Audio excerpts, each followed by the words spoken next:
আজ আমি বানাবো বেগুন দিয়ে আমোদে মাছের ঝাল। এখানে প্রথমে মাছগুলো লবণ আর হলুদ দিয়ে ম্যারিনেট করে নেব।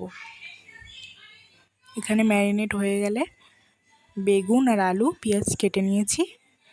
এখানে একটা কড়াই তেল গরম হয়ে গেলে মাছগুলো লাল লাল করে ভেজে নেব। অল্প অল্প করে ভাজবো যাতে মাছগুলো ভেঙে না যায়।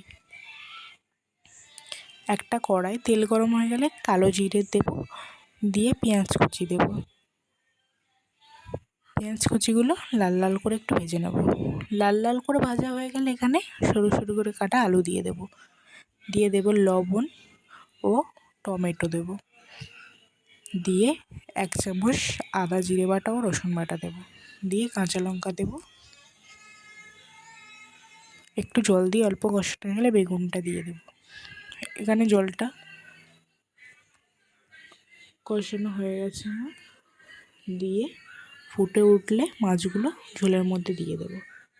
এটা বেশি ঝোল ঝোল করবো না, একটু মাখো মাখো করবো। এখানে আমার আমোদি মাছটা রান্না হয়ে গেছে।